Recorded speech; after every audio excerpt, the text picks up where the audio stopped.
Hi, everyone. We'll get started in a few seconds here, just letting some last minute people log in.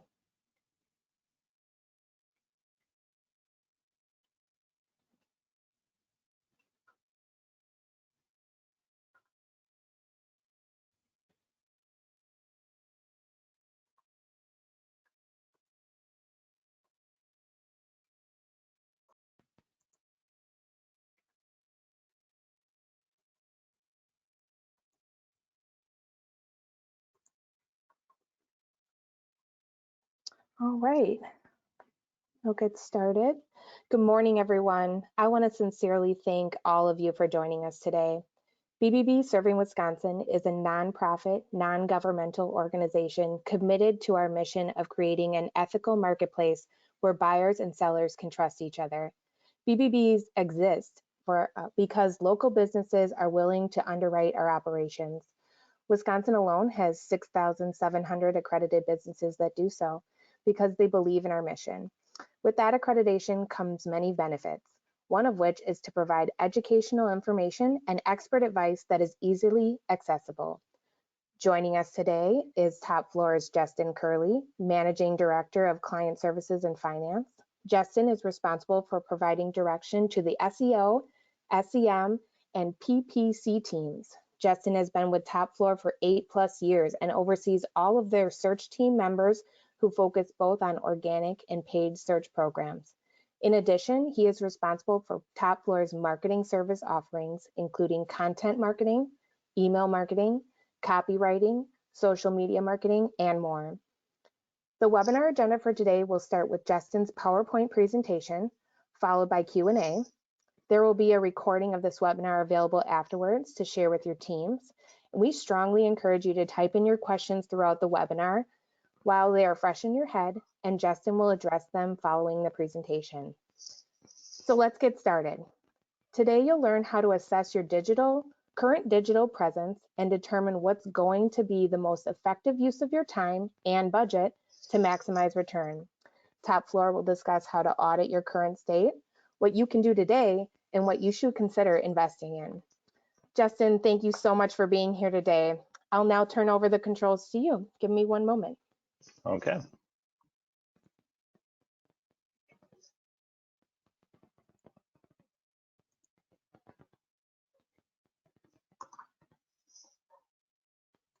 Okay. Question is, which screen is being shown? It's your desktop right now. Okay, fantastic. That's what I was afraid of. All right, let's go with and swap. Okay. Usually I get the option when I'm running it, but apparently I didn't this time. So can you see the main screen now? Yes, choosing the right digital marketing channels. All right, perfect. All right, so again, thank you everyone for coming in. As Julie mentioned, my name is Justin Curley. I've been doing this for 8 years, primarily focusing on SEO and analytics in my personal experience, but as Julie mentioned, I kind of oversee the entire TopFloor team and all the marketing and digital services that we offer. So I've got experience with doing B2B marketing, lead generation, and e-commerce, along with a lot of other things, but those are kind of the big three. And then I'm a partner at TopFloor. We are a full service digital marketing agency doing everything from web design and development to content marketing, SEO, and PPC. So the goals of this webinar, I want to start by just kind of briefly identifying and defining all the digital marketing channels available to you. It's not an all-inclusive list, but it touches on a lot of the ones that you've probably heard about. Maybe you've done some minor projects in it in the past, but I just want to kind of define them and go through them so that when I'm talking about them later, we all know we're all on the same page with that. Then I'll go through how to gather some data that you'll need to make some good informed decisions as it relates to the channels as you think about investing. And then how to choose those right channels based on the goals and some general tips to help get you started. And then I want to wrap this up just to talk through a couple of things that you can do, kind of just given the situation with COVID-19. What can you do now? I'm sure you're experiencing fluctuations in web traffic and lead generation and all sorts of things with your web presence. So what are a couple of things that you can do now to that are essentially opportunities for you to maybe grow different business lines or develop additional content? So with that, digital marketing, what's out there? There is so much. Everything from SEO and PPC, which are kind of in my realm, and then there's video, referral marketing, affiliate marketing, a lot of stuff that I'm not going to dive too much into, but there's just so much out there. It can be very confusing as to where to start. So with that, like I said, I want to define a couple of these channels for you and really get into some of the pros and cons of each of the channels. So starting with my expertise here, search engine optimization, or SEO.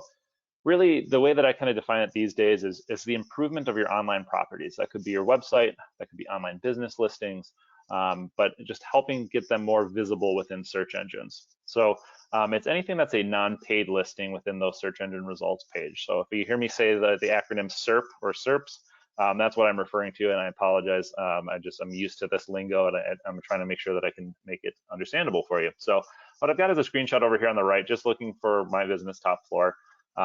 Pretty much everything you see on the screen is an organic listing. There's no paid ad here. Even the stuff over on the right-hand side that provides a little bit more information, some reviews of us, our address, and the hours that we're open. All of those things are organic. You earn those.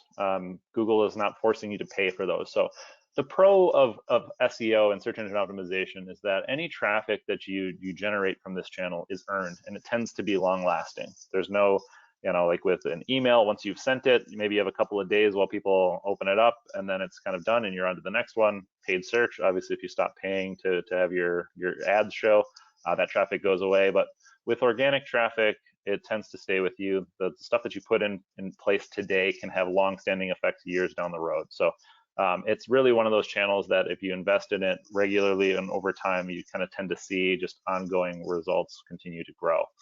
On the con side of things, though, it can take some time before you see those significant results. There's a lot of things that you can do. Content is the one that I'm going to talk about a lot today, but there's also other technical aspects of it, launching new websites. Some of those things can take some time before Google sees your content and recognizes it as being valuable. So it's not an immediate kind of flip the switch, my SEO is on now. The next one out there is called paid search, because I kind of differentiate this between what shows up in search engine pages and what shows up on from display advertising on different websites. So focusing on paid search advertising, it's a form of pay-per-click or PPC advertising that allows you to target specific searches. So in the screenshot I have over here, for a search for running shoes, you can see on the left here, these are kind of your traditional ads. You see Nike's up there, Skechers, Zappos. Those are all ads they're paying to show up for the word running shoes. But also on the right, those are the shopping ads as well. So those are, again, another form of paid search. When someone is searching for running shoes, your catalog can be featured there directly with prices, links to those products, and in some cases, people can even buy directly from these ads. So the nice thing with this is you only pay when someone clicks the ad. So even if I didn't click on this Asics shoes, I can get some brand awareness from it, or same thing with the text ads. But I only pay Google when someone actually clicks on that ad. So the advantage to PPC is that you can achieve results pretty quickly compared to a channel like SEO. Because as soon as you put the campaign in place, you've identified your target keywords, you've set your budget, your ads are showing that day, and you can start to generate some clicks and some traffic to your website. The flip side of that, though, is it can be cost prohibitive. It really depends on the competitive landscape, because this is auction based. Basically, what is somebody else willing to pay to show up for this keyword? So I always throw out lawyers as being one it's very cost prohibitive. You can not shocking to see costs per click in the range of $50 plus, whereas likely these shoe ads, maybe I'm paying $1.50, $2, just because the price point is significantly lower and the competition is significantly higher. So all of those things can be a determining factor in what your entry point tends to look like for PPC. Display advertising. So this allows you to utilize basically real estate on other people's websites to get your message out there. So my example here, I'm just on ESPN's homepage, and I have that big banner right there at the top for some custom designed neck gaiters. So I can imagine that would be popular these days. But so Google has a display network that they use, but there are also a number of third-party providers. So essentially what you can put together is some creative There's two ways to choose it. You can choose it by keyword context, say, hey, any website that's talking about healthcare or any that's talking about sports. They have a kind of network that you can filter that way, or you can do what they call placements, where you can actually type in specific websites, and as long as it's within their network, you can make sure that your ads show up there. So the pro to this is it can really offer some good targeting based on audience attributes, and the cost per click is fairly low. And the reason being is it's not as intentional as paid search. So if I'm in a search engine and I'm typing in something, I'm trying to accomplish something. Whereas if I'm on ESPN's website, I may just be looking for an update on apparently if Gronk got dealt to the Bucks. I'm not there to shop. I'm not there to do this product. So the cost per click tends to be a little bit lower, and then you see some lower conversion rates as a result. Because again, I'm not necessarily in the market. Maybe I just want to click over and take a look at what it is and bookmark it and come back to it later. So you tend to see some lower conversion rates for lead generation than some other channels. Social media, so this is another one that I've kind of broken out into two different forms. So this is kind of more talking about I'll call them organic postings, things that you post to your Facebook page or your LinkedIn or Twitter account, but you're not actually paying to promote them. So this is a great way to connect with your audience directly. They're obviously aware of your brand and they're engaged. So it's a great platform for really promoting kind of your company culture, any events and any activities. The flip side of that, though, is that you kind of need to build that audience first. You can utilize things like hashtags to kind of get in on the conversation of other people, but it's a lot of effort and work to grow that through that channel. So, whether you've got really great brand awareness or you're doing some kind of promotion, those are things that can kind of move those things along, but that can take either time or money to do. Social advertising, on the other hand, again, I differ these two because it really is a specific channel that you can leverage here. So what this allows you to do is utilize Facebook or LinkedIn or Twitter's information about their users in order to target them with specific ads. So as you can imagine, the pro side of this is that you can really reach users in specific industries or with specific interests or in a geographic area that you're trying to penetrate. And then you can put your messaging in front of them. So again, there's a lot of really kind of granular targeting that you can do with this. And there is some limitations that the audience needs to typically be a certain size in order for you to run an ad. So you couldn't say, hey, I want to target people who live in Thiensville and are 35 years old, male, and have a beard. That's me, by the way. I wouldn't be able to target that, but I could say people in this area. Maybe I have to expand that out to Mequon, Thiensville, or all of Ozaukee County. And then I could still target males of a certain age and be able to target them that way. The flip side of this is, while again, you kind of see the lower conversion rates, because again, if you think about it, I'm on Facebook, I might be trying to connect and look at pictures of my nieces or connect with old friends from high school and college. On LinkedIn, I may be looking for another job, or I might be looking for kind of things more business related. I'm not necessarily looking for that there. So you see some lower conversion rates on a lead generation perspective. What we see a lot of success with is using social advertising to kind of get your content out there. So content promotion, because that's a lot easier of a transition for someone than just going from kind of personal use to buying something. Email marketing really allows you to, and can be very powerful in crafting specific messages to your targeted audience. So I've got a kind of screenshot of all the different tools out there, and trust me, this isn't even all of them. There's a lot of them out there, some popular ones, MailChimp, Campaign Monitor, Constant Contact. But even like things like if you've got a CRM like Salesforce, they've got Pardot, there's HubSpot, and those kind of marketing automation tools that also have email components to them as well. So the pro to this is that you have an engaged audience. They already know your business and they have opted into receiving these messages from you, whether they're a current customer or they've signed up for your newsletter or they signed up to get updates from your blog. They have raised their hand and said, I want to hear from you on a semi-regular basis. The con is it's not as effective at reaching new customers, or I should say new prospects even, because just sending out emails isn't going to necessarily get you more subscribers or more visibility. So again, you need to do something else in order to build that followership and that subscriber rate. So again, very effective channel, but you're limited to the data that you already have. All right, the last one and then we'll get into some things that we can do some actionable items on. But I put content marketing at the end here because honestly, it's really kind of an amalgamation of all the things that we've already talked about if you're doing it effectively.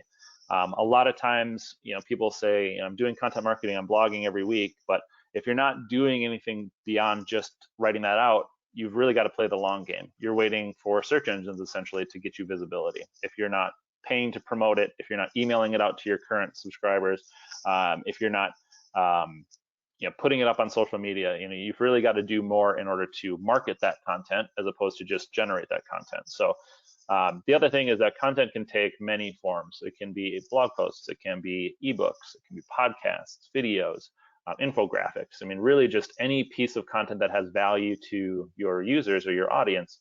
And then how do you promote it then to increase that visibility? So the pro to this is that when it's done well, it can really build your brand and earn the trust of those potential customers. It is, I'll tell you right now, it's typically a longer from kind of initial interaction to lead channel than some of these other funnels, but once you get it up and running, it's really kind of like a flywheel. You can kind of consistently see leads come in, new subscribers coming in. The con, as I kind of already mentioned, is it does really require some expertise in several digital disciplines to really function at peak efficiency. So like I said, if you're writing blog posts, that's great. You might be a really great writer, but are you targeting the right keywords for SEO? And then once you have that content developed, are you then promoting it via social ads, and how do you choose that right audience? So there really is a lot of different things that go into content marketing. So it in and of itself, to me, isn't necessarily a marketing channel because it really is a lot of different pieces together. All right. So now we're going to talk a little about some data that you need to gather in order to make some informed decisions. So first is kind of assessing yourself. So taking a look at your conversion rates right now. So within Google Analytics, and I've got a webinar on this that you can access later, but that talks through kind of the process of setting up goals within analytics. Things like who's submitting my request for quote forms, who's submitting my contact us forms, maybe who's clicking on phone numbers or emails to reach out to us. But you can set up these goals, and then what analytics will tell you is what percentage of those total users coming to your site convert based on those goals. So in the example I have here on the right, we've got a contact us form, a free digital audit, an ebook download, and a call rail, which is a call tracking service. But all the different goals that I'm tracking here, and then overall it tells me that all the visitors to my site, 1.51% of them convert. So the way to access this report is within analytics. So it's under conversions, goals, and then overview. And then, like I said, you can see even by type if you wanted to dive into those. So if you really just want to focus on contact us forms, you can be able to calculate what that conversion rate is specifically there. So that's kind of just a number to keep in your back pocket as you look at some other channels to see, okay, if I can drive X amount of traffic from this channel, that would lead me to believe I'd be able to generate a certain number of leads. But beyond that, you can also look by channel. So already today, you're likely getting traffic, even if you're not doing any paid search or social advertising or anything like that, you're likely getting direct traffic to your website. So that's just people typing in your domain and going directly to it, or maybe you sent them a link in an email and they clicked over to it. Or there's organic search. So that's anything that's coming from Google, Bing, Yahoo that isn't paid for. And then referral traffic as well. So that's anybody that's linking directly to you. So maybe you have a link on the Better Business Bureau and you're linking back to your website and people are looking at that profile and clicking over. So you have these channels already, and you can see by channel which are the most effective at generating leads for you. So in this example, I've got a number of channels that we're taking part of. My overall goal conversion rate is 3.45%. I can take a look down here and see which channels are outperforming that. So I can see organic search is at 4.88%. So that's a very lucrative channel for me there. Paid search as well is above average at 3.96. And then I can see some of the other kind of ones that lag behind, whether it's display or social media are lagging behind a little bit there. So that can help me inform, do I want to invest more in organic search? Because once I get people to my site, they tend to convert really well.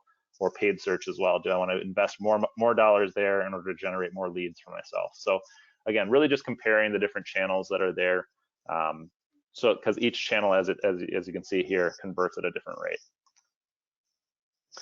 And then finally with analytics, And this is a piece to keep in mind if you are thinking about a paid channel where you're specifically promoting a section of your website or a specific page of your website, is that information is available to you within Google Analytics. It's under behavior, site content, and then landing pages. You can put in a URL, so that's the filter that I have up here, and say, okay, any page in this example here, starting with industrial vacuums, because those are the products I want to promote with my paid search campaign. I can take a look at how those pages convert today. So that's at a 3.33% rate. So if I create a paid search campaign that focuses just on these particular products, I now know what to kind of expect from a lead generation perspective. So these are just a number of different ways that you can start to dissect some of the data that's happening currently on your website so that you can make some information or make some informed decisions on where should you be sending traffic. Is this channel going to be effective for me? The other thing that you kind of need to look at internally is close rates and average sale price. So this isn't going to be anything that's in analytics. It's going to require, if you have a CRM, potentially that's providing this information to you. But the reason you need to know this information is because you need to know what the value of a lead is to your business.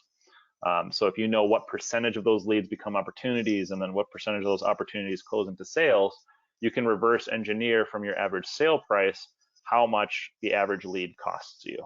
And like I said, that will then help inform, if it costs me $15 to get a lead, but then that lead is only worth $10 to me, that's not going to be a good channel for me.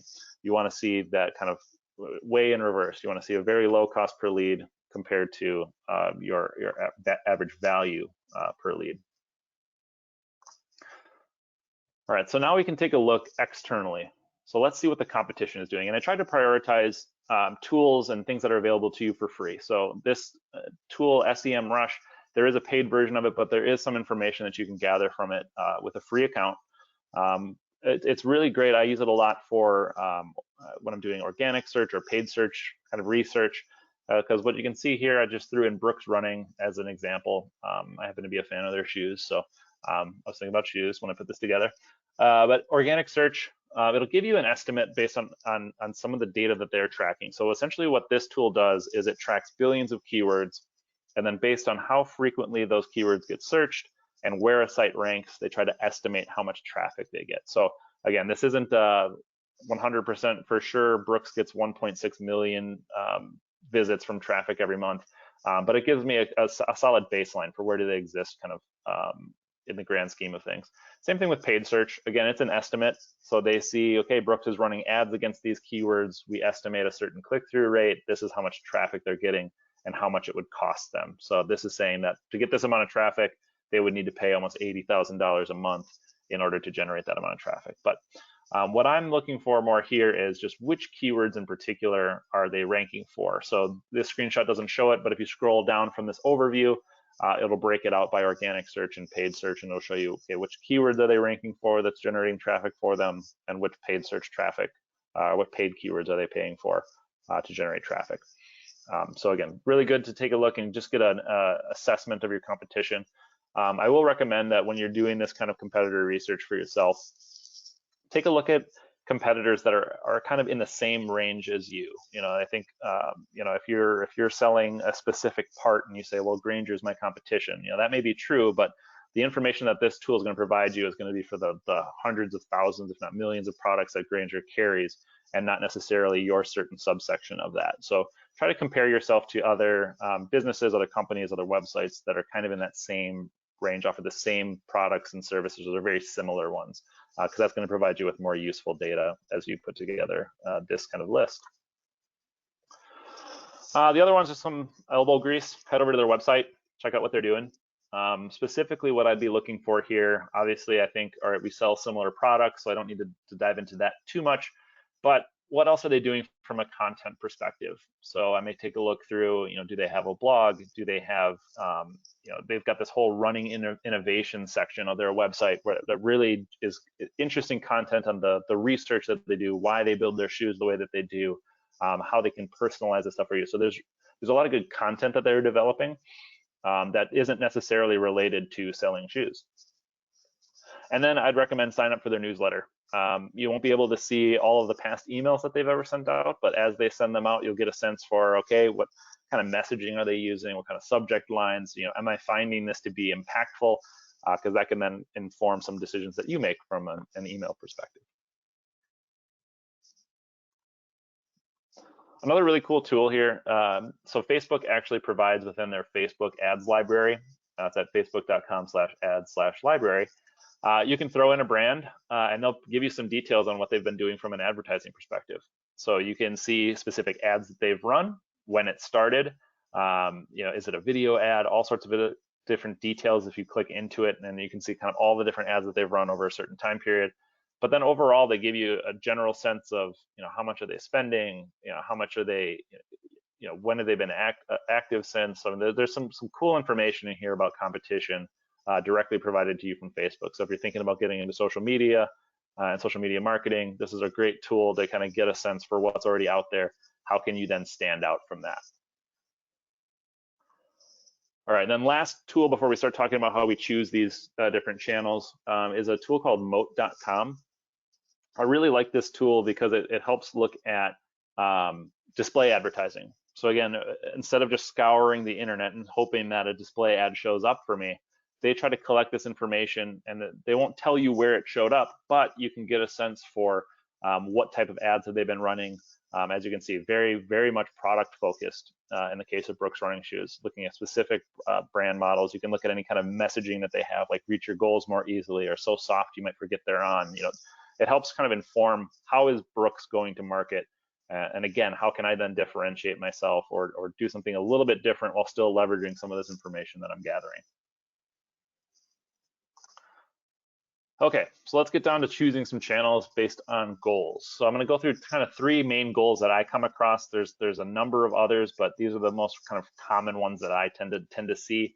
The first one just being brand awareness. Maybe you're either new to a market or you don't have as much of a market share as you'd like. So you just really need to get your name out there in front of that audience that may not know you.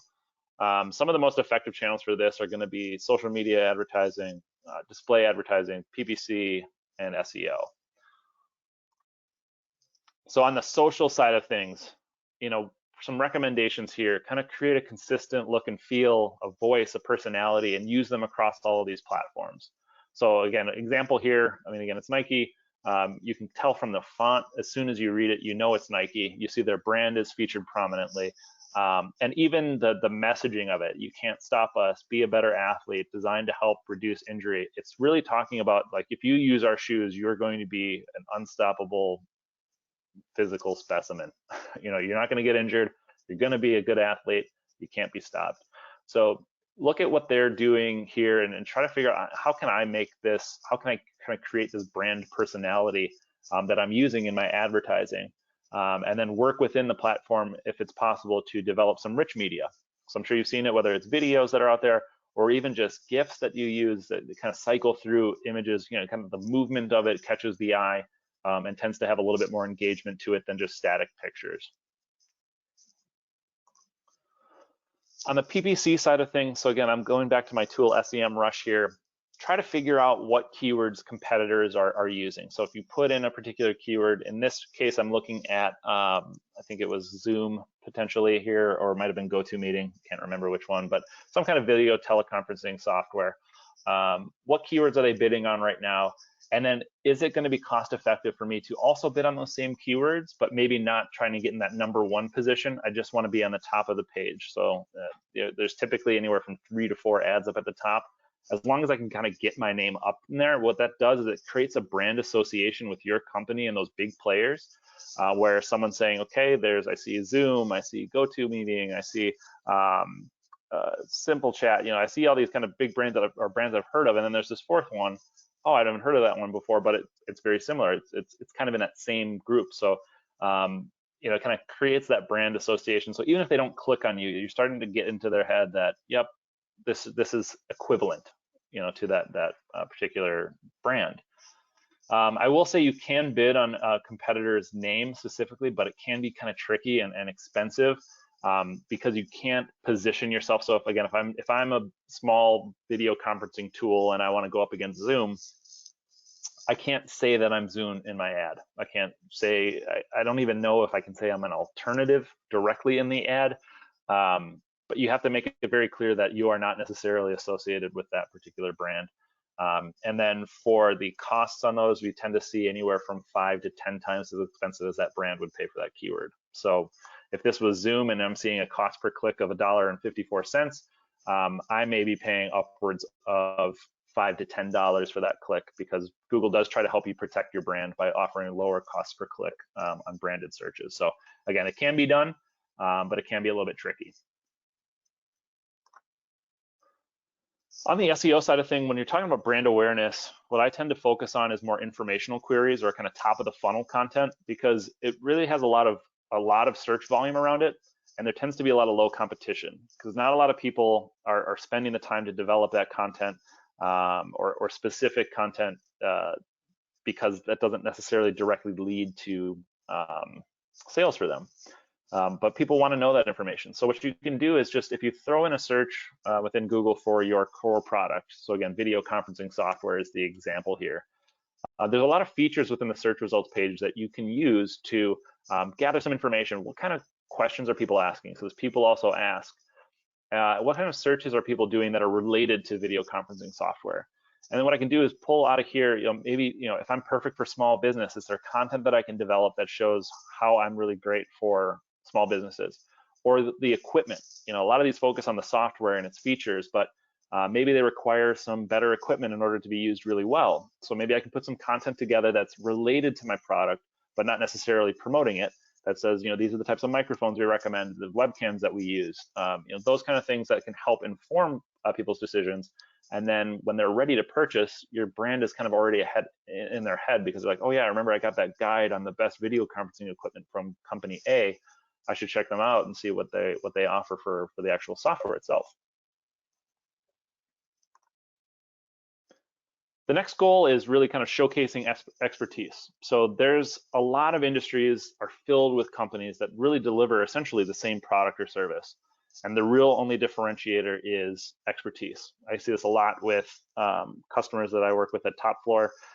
They'll say, when I ask them what differentiates you from the competition, the answer is almost always our service. The amount of experience that we have on our staff, or our responsiveness, or our ability to solve complex problems. Those are really difficult to kind of put on a page and say, okay, this is what we do, and this is how we're really good at it. But if you need to showcase those, content marketing and then the social media advertising of that content can really be an effective channel at doing so. So when it comes to content marketing, some recommendations for you here is really to create content with a purpose. So I'm going to use the example of just writing blog posts. That's great, and it can just take a really long time to do that. And I'm not advocating for you to not do blogs, but I want you to make sure that you have a purpose behind it. So in this example, let's say, okay, let's ideate a series of posts that are related to each other, but focus on specific aspects of it. And then what I can do is, once I've developed all of these blog posts, I can combine them into an ebook. I mean, the assumption is, well, if I've already seen this on a blog, why would I want to download the ebook? Well, the chances are maybe they've seen one of the 10 blog posts that you're going to end up being in the ebook. That means there's still 90% of that book that's going to be valuable to them that they have potentially not even seen yet. So it's just repurposing that content so that you don't have to develop 10 blog posts and then write an ebook that's completely unrelated and brand new content. And then once you're in that ebook, you can start to add graphics to make it more visually appealing. You can pull impactful quotes or stats or results that you've seen and put them into a social or display campaign that features those quotes and links back to that ebook download, which forces people to provide a name and email so that they can download it. There's some lead generation for you there, but there's a lot that you can do. One piece of content really shouldn't exist on its own. It should be part of a larger, you can call it a campaign, but just part of a larger whole that will save you, frankly, save you time and money, so you don't have to continually generate content. And then on the social advertising side of things, once you've created that content, you really need to promote it to those who want or need it. So I've got a screenshot over here, and there's a lot of different things that you can do from a Facebook perspective, but I apologize, I was doing this late at night and I was very hungry, so I was looking at cake and cupcakes and a lot of sweets. So what I can do is I can target people that have a specific interest. or operate within a specific audience or have certain demographic information to them. And Facebook will tell me how big is my audience. You know, this in particular, I've got a potential reach of 520,000 people. So you can build these audiences and get a sense of what are my estimated daily results as well. How many people on a daily basis am I going to reach? How many potential clicks can I get from this? And you can really utilize and leverage their audience targeting to create that campaign that shows that content to the right people. All right, the last one and the big one, lead generation, and I'm also going to include nurturing into this as well. So especially if it's a product or service that's a little bit more of a considered purchase. It's not necessarily something I just say, I woke up today and I need to buy an industrial oven. Like you don't just go to the store and buy one of those. So it takes some time. You do some research. You maybe reach out to a couple of vendors, etc. So nurturing, I'm also putting as part of this kind of grander goal, because once you've got them, you've got to make sure that you stay in front of them as well. So for that, again, the effective channels, I'm going to dive back into some ads for both search and social. I'm going to talk a little bit about remarketing as well. SEO is a great channel for lead generation, and then email can be really effective for lead gen and nurturing. So from an ads perspective, the nice thing here, so you can actually start to kind of create an account and a campaign within Google Ads without giving them any money. They used to have their keyword planner tool for free and visible, but you actually need to start this process in order to get there. But you can put together, essentially provide them some information, set up what your goals are, what your daily budget, what you're comfortable spending, and then you can start to add some keywords in there. You know, I use TopFloor as an example, so things like online marketing or social media marketing, digital marketing agency, etc. I can put all these keywords into this ad group, and then over on the right, they'll give me some estimates on what they would, what we could expect based on the daily budget that we provided. Now, I will say this is a very rough estimate. I can tell you right now, I don't think I've ever seen a cost per click of 28 cents in our industry for these keywords. So what I can do though is then say, okay, based on my research that I did in SEMRush, I was seeing a CPC probably in the neighborhood of about $3 cost per click. It's probably a little bit more realistic. So it does require you to do a little bit of math. But in this example, if I've seen a $3 cost per click, my $25 a day is going to get me 8 clicks a day. Expand that out to a month, that's about 250 clicks. I know my conversion rate's 2% because I pulled that information already. That's going to generate 5 leads for me. 5 leads at a $750 a month spend is $150 cost per lead. Now that I have that information, I can tell based on my value of a lead, is that worth it? Is my value of a lead $150 and this is going to be a wash? Then I can make the decision, okay, the lifetime value of that client might be worth bringing that in. Or is my cost per, or my value per lead significantly higher than that? Maybe it's $1,000, and this would be a worthwhile venture for me to start this campaign up. Again, it's just an estimate. It's a goal that you can set for yourself. Once you get things running, however, I will say, and this is the only real tool that I have a kind of multiple recommendations for you on here, is you really got to monitor those search terms reports. It's right there in the search campaigns under keywords and then search terms, because once you have this campaign up and running, you may think that you've got the perfect keyword. Yes, that absolutely defines my business, and that's what people are going to be searching for. But this will actually show you the actual searches that are generating clicks and spending your money. Then you need to identify which ones are irrelevant, and trust me, they will be there. And then use the negative keyword tool within AdWords to say, don't show my ad when they use the word cheap or free. Or maybe in the case, maybe your B2B product can be confused with a consumer product. Is there anything about that, the way that people are searching that can help prevent my ads from showing up when people are looking for that consumer product? So identify what those kind of pieces of keywords are, and then utilize negative keywords to help avoid wasting your money. On the remarketing side, just because someone came to your site and didn't fill out a form or didn't buy something at first doesn't mean they weren't interested. So what remarketing allows you to do is when a prospect comes to your site, they get tagged with a cookie, and then when they leave your site, you can then display ads to them based on a certain set of criteria. So the one recommendation I have here is, especially if you have a broad array of products or services that you offer, you can create audience based on the products that they look at. So everybody that was in my services section gets put in an audience, or anybody that was looking at this group of products is put in another audience. And then you can create remarketing ads that speak specifically to those products' benefits. So I'll use TopFloor as an example. If someone was looking at our website design capabilities and I'm putting an ad for them for about SEO, there's going to be a disconnect. But if I know, okay, they visited my web design and development pages and looked at some case studies, I can put some information that relates to that in front of them, hopefully getting them to come back to their webs, to come back to my website, to fill out that form, to be another potential crack at a customer. On the SEO side of things, what I'd recommend doing here is leverage information from Google Search Console. So it's a free tool that you can claim, and it provides some information on the search queries that people are using and clicking on from an organic perspective, and not necessarily paid. There is a column that will show the average position, so you don't have to pay for a ranking tool. I will say that this data is a little bit dubious because, as I mentioned before, there's so many different features. If it's videos being featured in the search result page, or images, or maps listing, they don't really clarify what does position 1 necessarily mean. Is that the very first blue link, or is that the first organic piece on the page?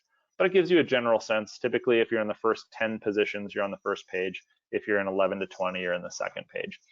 But what you can do is take a look at that position, start to look for keywords that are maybe greater than that 5th position, but less than 15. Because what that tells me is Google sees my business as relevant for these keywords, but I'm just not there at a point where I'm generating a lot of significant traffic for it yet. Because those are going to be the keywords that I can then focus on. I can maybe develop some additional content for them, beef those pages up a bit, and hopefully increase my ranking, and therefore then increase traffic coming to my site. And then as you're looking through those, really focus on bottom of the funnel keywords. So usually ones that focus specifically on products and services that are very much clearly ready to buy, as opposed to doing their research phases. Because again, if you, not that other stuff isn't valuable, but if you're doing this from a lead generation perspective, you really want to focus on those people who are kind of almost at that moment of need. I'm ready to purchase, or I'm ready to reach out. So really focus on those. And then once you've found a good target, Google it. Does your listing fit in with the rest? So for example, I'm going to go back to video conferencing software. Sounds like a fantastic keyword. Of course, if someone wants to buy video conferencing software, I want to show up there. But as you look at these are the top 5 results.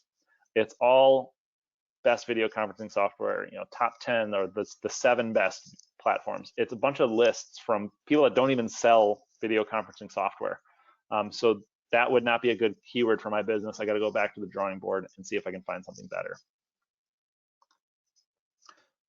And then the last piece here is email. So the biggest recommendation I can make for you here is to segment your list as much as you're able to. Again, it's going to be limited to what data you have, the CRM that you're using, or whatever. But even if you can get it broken out by current customers versus prospects, or if you can get it broken out ideally by industry or job title or role, what you can then do is then make sure that your messages are catered to those specific segments.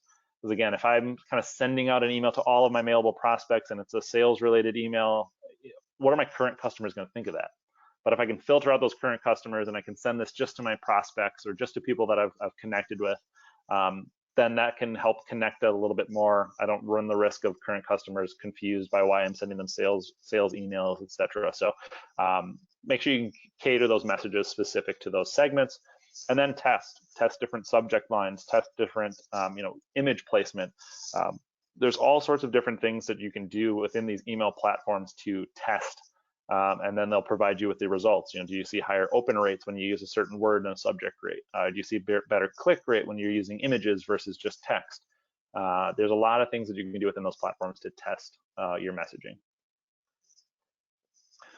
Okay, we're running a little bit late on time, but I do want to talk about these things here, and then I'll get to your questions. So kind of the current landscape, what are some things that you can do to move things forward, even if things are starting to stagnate for you? So to figure out what's still working, head into Google Analytics, look at the landing page report, and then you can sort by conversions. So what are the pages on my site that are still generating leads for me? This is going to let me know that these are pages that are still valuable. People are still engaging with this. I need to do more. So how do you do more of that? If you're not running a paid search campaign already, you can consider starting one and drive traffic to those top converting pages. Try to figure out what keywords they're ranking for and why they're going there. Use social media advertising to promote those products and services to the right audience. or create an email campaign. Maybe you've got current customers that aren't using those products, or prospects that could be interested in those products and services. Clearly, there's still demand out there for them. So how do you get those messages out? These are kind of 3 quick ways to do that. The next one is trying to identify things that are new or improved. Maybe they're keywords or pages that don't typically generate traffic for you, but now all of a sudden they are. So one way is to look in analytics. Again, landing page report, but what you can do instead is sort by this absolute change as opposed to default. Because what that's going to tell you is the pages that have gained the most from one year to the next, and you can sort by sessions. So in the event, in this example, this event page. So that's probably not a great example because that's brand new. But if I take a look at this blog, okay, the 6 most important reports in Google Analytics, that's starting to take off. So clearly that's something that people are interested in. They're looking for information about analytics more than they were previously. And that keys me in on what's some content that I can continue to develop, again, to stay relevant and continue to promote my business. Or from a keyword perspective, I can head back into Search Console. What you can do is you can compare date ranges. So what I did here is just set the date range to mid-March, kind of right before kind of these safer at home orders started to go in place, etc., and then compare it to that previous period. And then I can take a look. I want to look at impressions. So that tells me how often did my website get shown, but I didn't necessarily get clicks. So for example, Keyword Planner, I got 15,000 impressions for this. I didn't get a single click. So what that can tell me and help me do then is I can now develop additional content, whether that's a blog post or a video or some kind of white paper that can show how my business can help with that particular keyword or that particular product or service. I can promote that new content with social and display advertising, or I could create again or add a new paid search campaign targeting those top new keywords to try to generate more traffic for me. Because I'm relevant for it. I'm getting lists. I'm being shown. I'm just not getting those clicks, and then that paid advertising campaign can help do that. Okay, so it looks like we still got about 13 minutes left, but I'll open up to questions here. Thank you, Justin. That was so much great information, so much. And I'm sure that the recording of this that goes to everyone and non-attendees will be heavily utilized. We do have a couple questions, and I will just start at the top, which were earlier on. Going back to email marketing services, are there any email marketing services for nonprofits, perhaps at a no charge or reduced charge? That's a great question. I don't know the answer off the top of my head. I do work with a couple of nonprofits, and I know they're doing email marketing, but I don't know. I didn't get into the specifics of them. Was there any charges to it or anything of that nature? So I know a lot of these tools, MailChimp in particular. They have either very low cost or even kind of or some very low cost entry points. So that might be kind of what you can expect. I don't know that there's going to be anything necessarily that's free, but a lot of these are based on the amount of subscribers that you're sending it to. So maybe there's a flat fee of $20 a month, but based on how many subscribers or how many emails you're sending out, because that's the hard cost for them, is how much task is this going to tax their servers and their mail delivery system. So I unfortunately I don't know the answer off the top of my head, but that's something I can look into. Awesome. And again, we'll have Justin's information is up on the screen right now, so those questions can be directed to him if we don't answer all the way and you want to get a hold of him. And someone did write in that Google AdWords does have a grant for nonprofits, so that's something to be aware of. Absolutely, yeah. That's another program that we've run a couple of those campaigns as well. So yeah, they'll provide you up to a certain amount of dollars per month that you can use on keywords. So there are some limitations with that. You don't have as much control over making sure that you show up #1 for those keywords, and you need to maintain certain click-through rates and conversion rates. So it's like it's free with an asterisk, but it's still a great program, and I encourage any nonprofit to look into that and then get those programs up. Awesome. All right, next question. What should be the main focus for businesses who have recently begun to utilize social media to connect with their customers? Good Can you give me that question one more time? So they're currently doing social media, and the question is, what channels can they also do? Or sorry, what was the question again? Sure. What should be the main focus Okay. for new businesses that are beginning to utilize social media? So maybe they didn't do a lot, or they're just getting into it, and they want to use social media to connect with their, I'm assuming, already established customers. Sure. Yeah, I think the biggest focus for me, if we're talking kind of the organic component of social media, is really to show the kind of human side of your business. I think a lot of the posts that get a lot of good engagement, I can speak specifically for our TopFloor posts, are videos or posts that kind of feature our employees and kind of talk about their background and the things that we're doing, so different events that we're putting on and how we're maybe active in the community. Like those kind of things tend to connect with people more on social media. And then if you're thinking about advertising, you know, what you can do is start to look at I think Facebook gives you insights into your current followers, you know, maybe some of the interests that they're into, other pages that they like. You might want to put together a campaign that kind of targets like-minded people and puts your brand out in front of them as well. I'll need to refer to someone much smarter at social media than me on my team, Emily Bant, but I can talk to her and kind of figure out what campaigns we've run, because we've run some to kind of help build followership and build subscribers and things like that. You know, but I know like audiences is something that's been effective for targeting and getting that followership up. Wonderful. Going back to the SEMRush.com website that you had put up, someone had a question. Can SEMrush do the searching by zip code or municipality? Not that I've seen it, and we have a paid version as well, so I don't think you can filter that out there. But what you can do within Google's keyword planner, so that's the actual platform within Google Ads, is you can choose a particular target. So if, you know, maybe a keyword, they'll say, well, that gets searched 800 times, you know, kind of globally. If you say, I just want to target Wisconsin, that number might go down to 100 or 50 or something along those lines. So you can start to kind of key in on what the demand is for a keyword in a particular area. But if you're looking for kind of insights into your competition and how much visibility they have in that particular area, you're not going to necessarily be able to get that information from a tool like SEMrush. There's a tool called Google Trends that you might want to check out. I think it's just google.com/trends. You can throw in their brand name, and then it'll actually give you an interest by state, and it will rank them. So it's not a hard number to say this many people in this state showed up there, but it will rank. Maybe this brand is really popular in Illinois, Minnesota, Iowa, and Michigan. And you can kind of get some kind of a little bit more localized information that way. And again, that was Google Trends, TRENDS. Yep, correct. All right.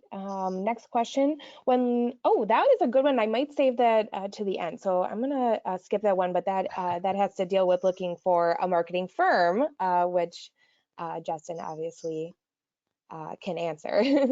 Next question. What are your thoughts on Google guaranteed ads with the green check marks?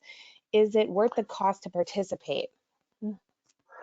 Yeah, I think, and for those unfamiliar, so a lot of specifically local services, so think plumbers, pest control companies, things like that, they're starting to roll out these Google guaranteed ads or Google local services ads, excuse me, which are a little bit different than paid search, where essentially you have to go through a program to get guaranteed by Google, essentially just making sure that you're a legitimate business and that you're not someone who's just trying to gather money and then go out of business or declare bankruptcy. So I think it's probably a lot of industries that there's a lot of different companies out there. People don't know who to trust. So, but unfortunately, yes, it is a paid program, so you can't get guaranteed if you're not running the local services ads. So I think just visibility wise, it is worth the cost from what we've seen.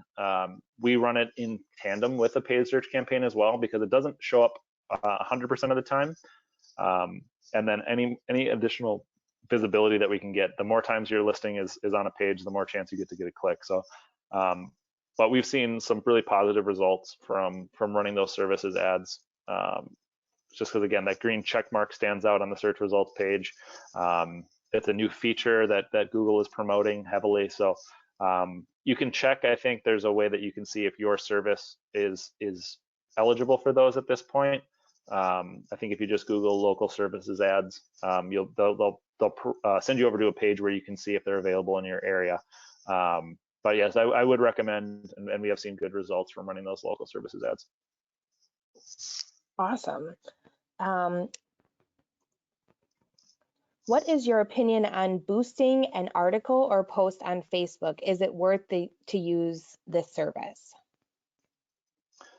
Yeah, I think if it's part of a larger content marketing strategy, like I was talking about before, where you're developing a blog post and you're putting it as part of a larger ebook, I think if that's what you're promoting within that post, that can be worth the time to boost, to get that in front of more people. If it's tied to some form of lead generation, as I mentioned before, some people call it gated content, where you provide a name and an email, and then you can download our ebook. Then you can actually start to tie some lead generation to it as well. But it really depends on your goals. I mean, another good reason to use a boosted post is if you're trying to get some more brand awareness. So I would definitely reserve it for posts. If you usually get 3 to 4 comments and 20 to 25 likes, but you have a post out there that's getting 50 plus likes or 100 plus likes or a lot of comments on it, that would be the one that I might recommend boosting, because clearly it connected with the audience. It started some engagement, started some conversations. So there might be more people that it would be valuable to get in front of. So again, it's useful in moderation, and as long as you've got a plan with it. That is always such a tricky question that we do hear a lot, especially with Facebook. It's like, do we boost? Do we not boost it? You just, so great insight. And I realize we have about 3 minutes left. Someone did ask to explain ebooks a little bit more. Sure. Essentially, it's just a fancy word for it ends up being like a PDF, something along those lines. But it's just an online version.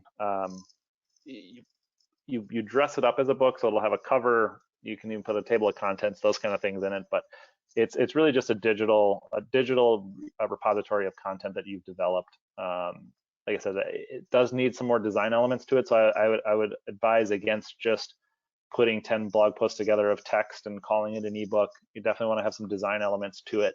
But it's a good resource for people to kind of start at the top of the funnel. If someone's starting to do some research in your area, you can provide these ebooks to download. Or if you've got a complex topic that's really difficult to explain on a single page. So if you're focusing on your expertise and how you solve complex problems, or we see a lot of kind of how-to type ebook being put together. But yeah, it's just essentially taking this content, and instead of needing to get it published and printed and all that stuff, you can just make it into a PDF that people can download. And you can sell those, right? Like, couldn't it have some profitability? You can, absolutely. Okay. And then the question I saved for last that I thought would be really valuable is, when looking for a marketing firm to assist with online marketing, what are the most important things to look for in that firm? Yeah, you want to make sure that their name is TopFloor. That's TOPFLOR. No, I think that the biggest thing, honestly, is trust. Do you feel that the people that you'll be working with, they have expertise in the area that you feel that you need, or that they're not trying to sell you something? I mean, the thing that I tend to tell people to steer clear of is anybody that's trying to guarantee results. I've never and will never guarantee results, because things change so fast with Google, with social media platforms.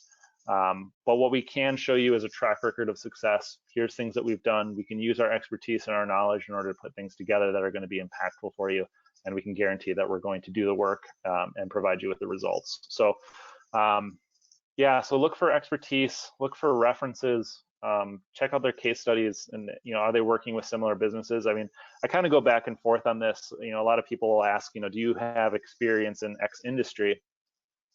And a lot of the stuff that we do doesn't necessarily it can translate pretty much universally to all industries. So there's two ways to look at it. Either, yes, they've worked in this industry and they've got expertise, so there's not going to be a lot of time learning about it. But if they're doing a lot of work in that industry, are you going to then end up being like everybody else? So how can you then differentiate yourself? So again, those are kind of the decisions that you'll need to make. Is it worth working with a company that maybe doesn't have that experience in my particular industry, but has a track record of success, or working with somebody who may be working with our competition?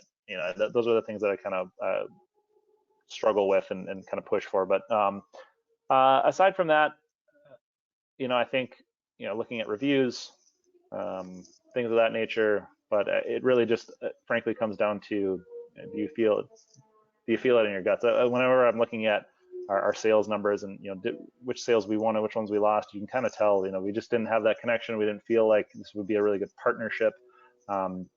Is this someone that you're going to want to work with for a number of years? And with that note, I'm also going to bump BBB in that we obviously have reviews on our business profile pages, and you can look them up on BBB, any marketing company that you're thinking of looking for, or marketing firm, and you can see any activity that's been going on with that. Different from other review sites, BBB reviews are vetted, so everything on there has been vetted to make sure that it is a review that has been legit and made by an actual consumer. And so I'm gonna give a little kudos and bump to BBB when you're looking up for a marketing firm, especially during this time. Absolutely. So, and then a last question, and someone wanted to know where you can get that Google Analytics webinar that you mentioned very early on. Yeah, it's on our website. There's an event section. I'll follow up with Julie after this and send her the link in case you include that within the email that you're sending out there. But yeah, it's just I think two series, a 101 and a 201, that kind of talk about, one really focuses on the setup, another focuses a lot on the kind of things that you can do with the data. So that's available for download on our website. Awesome. That about wraps it up. Some really, really great questions, everyone. Thank you so much for submitting. We went a few minutes over, so thanks for hanging in there.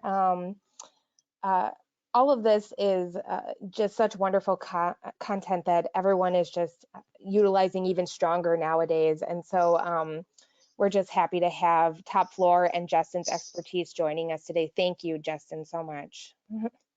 Yeah, thank you for having me. Also, afterwards, we'll have a quick survey afterwards that'll come with the recording of this webinar, so please check that out. Everyone that attended today will get a recording of the webinar, and even if they didn't attend, they'll also get a recording. And we just want to thank everyone for joining us. So stay safe out there and stay informed, everyone. And until next time, thank you. Bye-bye, everyone. Bye. Bye.